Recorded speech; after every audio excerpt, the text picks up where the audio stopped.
Quand on tourne vers lui les regards, on est rayonnant de joie, et le visage ne se couvre pas de honte. Psaume chapitre 34, verset 5. Comment avoir la joie dans notre cœur? En tournant nos regards vers Christ. Mais qu'est-ce que cela veut dire? De quel regard s'agit-il? Des regards du cœur, de ces regards qui déposent tout à ses pieds et qui l'adorent sans limite. De ces regards exclusifs qui ne regardent que Jésus. De ces regards d'amour qui ne vivent que pour lui. Beaucoup fréquentent Jésus, mais peu le connaissent. Oui, très peu désirent vivre avec lui et pour lui. Ils préfèrent en rester au stade de la fréquentation éphémère, occasionnelle. Mais fréquenter, ce n'est pas vivre avec, ce n'est pas se donner et partager tout. C'est une relation sans saveur qui n'a rien d'un amour intime et merveilleux. Fréquenter, ce n'est pas se marier, c'est mettre une distance telle que rien ne se donne ni se reçoit réellement. Frères et sœurs, tourner les regards vers Jésus, c'est lui offrir notre cœur, désirer au plus profond de nous-mêmes l'adorer et se fondre pour ne faire qu'un avec lui.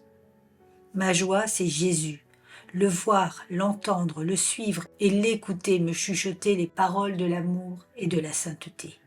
C'est le délice d'être en communion avec le suprême, l'incomparable, le roi des rois. Ma joie, c'est cette ivresse qui envahit mon âme de larmes de joie, qui se donne pour n'être qu'avec mon Seigneur. Oui, je suis rayonnant de joie en Christ. Mes rêves ne sont rien comparés à sa présence qui me révèle tant et tant de mystères. Je n'ai plus toutes ces peurs, ces angoisses, mais j'ai au contraire cette assurance d'être dans ses bras et que rien ne pourra m'en ravir.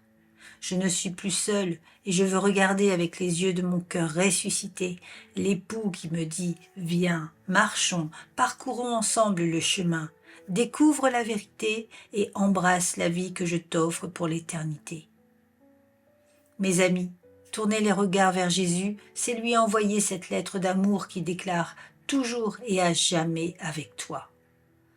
Alors, si tu es dans une fréquentation éphémère, occasionnelle, sans saveur, sans engagement, sans cette relation unique d'amour intime, je prie pour que tu la recherches de tout ton cœur, car elle est ce qui te libérera des obstacles qui t'empêchent encore de vivre pleinement cet amour incomparable. Tu découvriras la joie rayonnante de vivre avec le Fils de Dieu dans une relation que personne ne peut t'offrir sur terre. Passer de la fréquentation à la connaissance, de l'occasionnel au permanent, en vivant avec Jésus, est la plus belle des expériences que tu puisses vivre.